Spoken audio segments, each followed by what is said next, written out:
ora, I'm Ruth, and in this video I'm going to just give you a 101 of starting seeds for your sunflowers so that you have the best chance to have some winning sunflowers.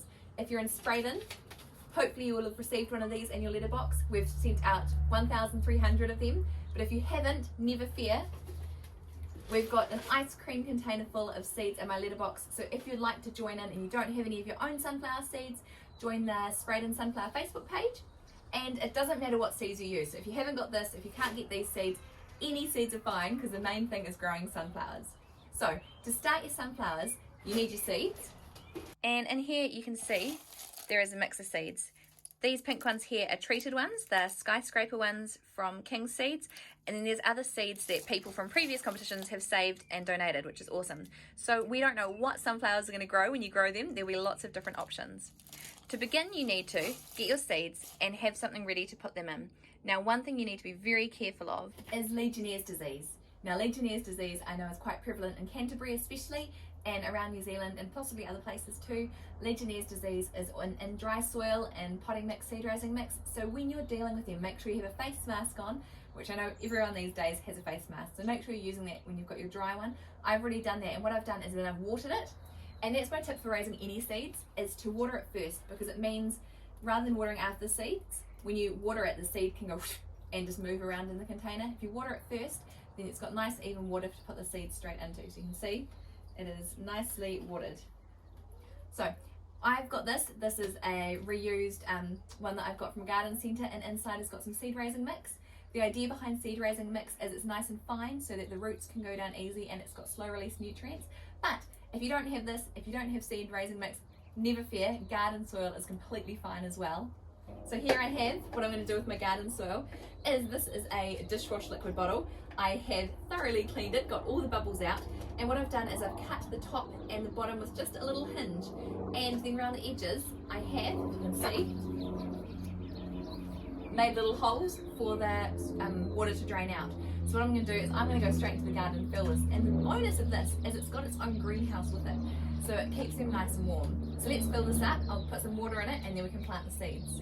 So I'm going to grab some soil straight from the garden using my garden gloves. As you can see, very good there. My soil's pretty fine anyway. It's got a bit of mix of pea straw. So fill it up nice and well, and we could probably put about 4 seeds in this.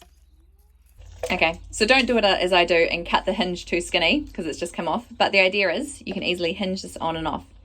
So let's give it a bit of water before we put the seeds in. In my seed containers, I'm going to be planting a mix of the seeds that I've got here. And the rule of thumb is actually the rule of knuckle, is you plant the seeds about double the depth of how long it is. So by the time I push my knuckle in, it's about the right depth. And what I'm going to be doing is I'm going to be planting 2 seeds per hole. That gives a chance for 2 of them to germinate. And what you're then going to do is choose the strongest one and cut off the one that isn't strong. Sunflowers don't like their roots to be disturbed too much. I'm growing these in these containers because here in Canterbury it's still a little bit too cold to plant them outside, but we want to get a head start of this growing season. So I'm going to plant 2 per hole, just so that I can choose which one's the strongest one and then chop off the one that isn't strong. If you want, you can wear gloves. I'm very much just a messy hand person. So what I'm going to do is up to my knuckle is just push in a hole in the middle of each of these that I'm soon going to drop the seeds into. And then here I'm going to plant 4 of these. 1, 2, 3, 4. So I'm going to do the same seed in each hole just because I want to.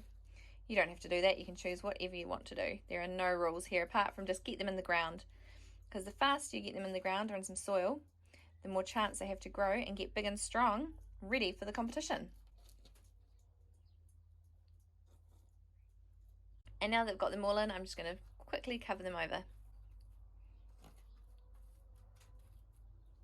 For this one, I can put this straight on top and it forms its own mini greenhouse. It makes it a little bit warmer so that it will hopefully germinate a little bit faster. And there you have it. So super simple to start the seeds off. You don't really need anything apart from a bit of soil and something to put them in. I would recommend planting them in something to begin with rather than planting them straight outside, just because sunflowers don't do well in frosts and we're still a bit frosty around here, and also just the low temperatures and the high day temperatures aren't too good for it. My recommendation is bring them inside, put them on a windowsill, let them grow, and what I'll do is I'll do another video soon of showing you how to transplant them once I've got a couple of leaves on. I've got some up here that I planted about 2 weeks ago, and so these ones are starting off well. and they'll be going soon. But as you can see, I only planted one per hole. Only 4 of them have come up so far. So if they don't all come up, no worries. With the ones you have, the seeds you've got, you should start to see some germination within about 7 to 10 days. So I'll do another video after that. And what you need to do is just make sure the soil stays moist, as that the moist will help the seed get ready to grow. My recommendation is to water them in the morning, because if you do them in the evening, it can stay damp overnight, and that's when you can get the soil going all yuck on top, and then you can have problems with the sunflowers once they do start coming up. So check them in the morning, give them a bit of water, give them a drink, and leave them in a nice warm sunny space, because they're sunflowers, they like the sun, they like the warmth. So it's time to go and wash my hands. Good luck with starting your seeds, and I look forward to seeing how much your sunflowers grow. Ka kite!